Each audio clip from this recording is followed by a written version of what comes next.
السلام علیکم 9th class. آج ہم مرزا غالب کے اعداد و خسائل کی اقتباس کی تشریح کریں گے۔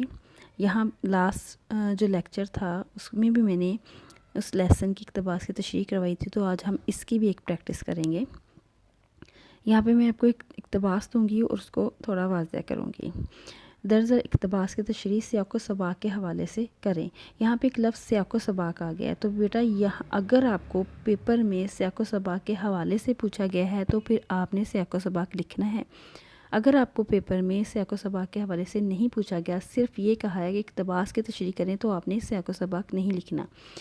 پچھلے لیکچر میں نے آپ کو سیاق و سباق نہیں کروایا تھا کیونکہ اس میں ہم سے پوچھا نہیں گیا تھا، تو میں چاہ رہی ہوں کہ میں دونوں طریقے ہی آپ کو بتا دوں تاکہ آپ کو دونوں طریقوں سے آتا ہو۔ یہاں بھی اقتباس جو ہے وہ میں آپ کو پڑھ کے سناتی ہوں۔ مروت اور لحاظ مرزا کی طبیعت میں بدرجہ غائب تھا، باوجود یہ کہ اخیر عمر میں وہ اشعار کی اصلاح دینے سے بہت گھبرانے لگے تھے۔ بائیں ہما کبھی بھی کسی کا قصیدہ یا غزل بغیر اصلاح کے واپس نہیں کرتے تھے۔ ایک صاحب کو لکھتے ہیں، جہاں تک ہو سکا احباب کی خدمت بجا لایا اور اوراق اشعار دیکھتا تھا۔ اب نہ آنکھ سے اچھی ہے اور نہ ہاتھ سے لکھا اچھی طرح لکھا جائے۔ تو یہ اقتباس تھا بیٹا آپ کے سبق کا۔ اس کے بعد میں آپ کو اس کا طریقہ بتا دوں کہ آپ نے اس کو اس طریقے سے لکھنا ہے۔ سب سے پہلے یہاں پہ جو لائن ہے آپ کی جو اقتباس ہے اس کی پہلی لائن لکھنی ہے آپ نے، ٹھیک ہے۔ اس کے بعد آپ نے حوالہ متن لکھنا ہے، اس کے بعد سبق کا عنوان، مصنف کا عنوان، خط کشیدہ الفاظ اور پھر الفاظ اور معنی۔ یہ آپ نے اسی طریقے سے لکھنا ہے۔ آپ کو پیپر میں 4 الفاظ کے اوپر خط لگا ہوا آئے گا اور آپ نے ان الفاظ کے معنی لکھنے ہیں، ٹھیک ہے۔ اب سیاق و سباق کا بتا دوں بیٹا، سیاق و سباق کا مطلب یہ ہوتا ہے کہ وہ پیراگراف سے پہلے کیا بات چل رہی تھی اور اس پیراگراف کو آپ نے وضاحت کرتے ہوئے اس کی تشریح کرنی ہے، یعنی آپ نے یہ لکھنا ہے کہ اس پیراگراف سے پہلے کیا بات چل رہی تھی۔ سیاق و سباق یعنی کہ اس پورے سبق کا تھوڑا سا مرکزی خیال بھی آپ نے ایڈ کر دینا ہے۔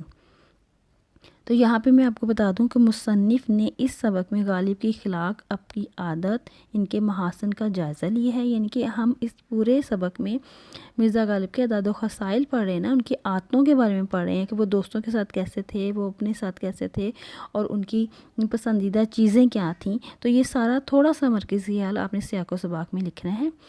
اور دوستوں کے ساتھ غالب کے رویے کو خاص طور پر اجاگر کیا گیا ہے۔ حال ہی کے اسلوب بیاں کی سب سے نمایاں خوبی مدعا نگاری ہے، یعنی کہ حال ہی نے یہ لیسن لکھا ہے، سبق کا اقتباس جو ہے، تو ان کی سب سے نمایاں خوبی کیا تھا کہ وہ دوسروں کی تعریف کیا کرتے تھے، ٹھیک ہے۔ آپ نے بیجا اختصار اور بیجا طوالت سے اجتناب کرتے ہوئے عبارت کو دلکش، سادہ اور مدلل بنانے میں بنایا ہے۔ حالی اپنی مثال آپ ہیں، ٹھیک ہے۔ حالی ایک بہت بڑے شاعر بھی تھے اور نثر نگار بھی تھے، تو اس اقتباس میں شاعر نے مولانا الطاف سنہالی نے مرزا غالب کی عادات کے بارے میں لکھا ہے، تو آپ نے تھوڑا سا اس کا انٹروڈکشن دے دینا ہے، مولانا حالی کا بھی اور مرزا غالب کا ہی، ٹھیک ہے۔ اس کے بعد تشریح کی طرف آتے ہیں۔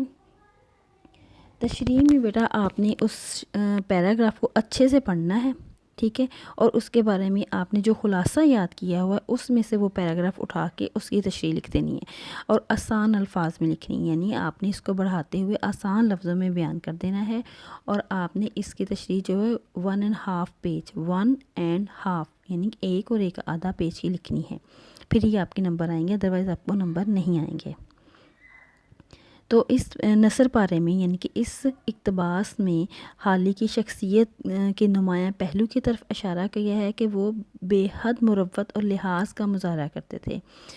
اپنی آخری عمر میں جب وہ بڑھاپے کو پہنچ چکے تھے تو طبیعت اچھی نہیں رہتی تھی آپ کی، لیکن پھر بھی وہ کیا کرتے تھے کہ دوست احباب جو بھی ان کے دوست یا رشتہ دار ان کے ساتھ آتے ان کے ساتھ بہت ہی مروت، لحاظ اور بدرجہ غایت یعنی کہ ہمیشہ ان کے ساتھ رعایت برتتے تھے اور ان کی جو بھی غزل قصیدہ میں کوئی غلطی ہوتی تھی ان کو درست کر دیا کرتے تھے اور برا نہیں منایا کرتے تھے۔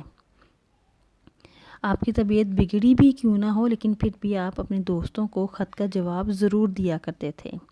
جہاں تک ممکن ہو سکتا تھا آپ کے دوست آپ سے کبھی بھی مایوس نہیں ہوئے تھے، بلکہ جو طبیعت کی پریشانی کے باعث اکثر لیٹے لیٹے بھی اشعار لکھنے پڑتے تھے تو لکھ دیا کرتے تھے، اور ایسے ہی کرتے ہوئے آپ کی جو بینائی ہے وہ چلی گئی تھی اور ہاتھ ریشے کے باعث لکھنے کے قابل نہیں رہا تھا۔ ریشے کے باعث یعنی کمزوری اتنی ہو گئی تھی کہ جب آپ لکھتے تھے تو آپ کے جو ہاتھ ہیں وہ کانپنے لگتے تھے۔ جب آپ کے ہاتھ کانپتے تھے پھر بھی آپ دوستوں کی مروت اور لحاظ کی وجہ سے ان کے کام آ جایا کرتے تھے۔ اس پیراگراف میں آخر میں ایک لائن لکھی ہوئی ہے کہ اب نہ آنکھ سے اچھی طرح سوجے مطلب کہ نہ آنکھ سے اچھی طرح دکھائی دیتے تھے، یعنی کہ ان کی بینائی کمزور ہو گئی تھی، اور نہ ہاتھ سے اچھی طرح لکھا جائے۔ تو ہاتھ بھی کمزوری کی وجہ سے یا ریشہ جو ایک بیماری ایسا ہے جس میں آپ کے ہاتھ جو ہیں وہ کانپنے لگ جاتے ہیں، آپ کا ہاتھ وزن برداشت نہیں کرتے، یعنی اتنی بیماری اور کی وجہ سے بھی آپ دوسروں کے ہمیشہ کام آیا کرتے تھے۔ تو یہ مرزا غالب کی بہت اچھی عادت کو لکھا گیا ہے کہ وہ دوسروں کا خیال رکھا کرتے تھے، آپ لحاظ رکھا کرتے تھے۔ تو اس پورے نثر پارے میں مولانا الطاف سانحالی نے مرزا غالب کے اعداد و خصائل یعنی ان کی خوبیوں کے بارے میں بیان کیا ہے۔ امید ہے آپ سب کو سمجھ آ گئی ہوگی۔ شکریہ۔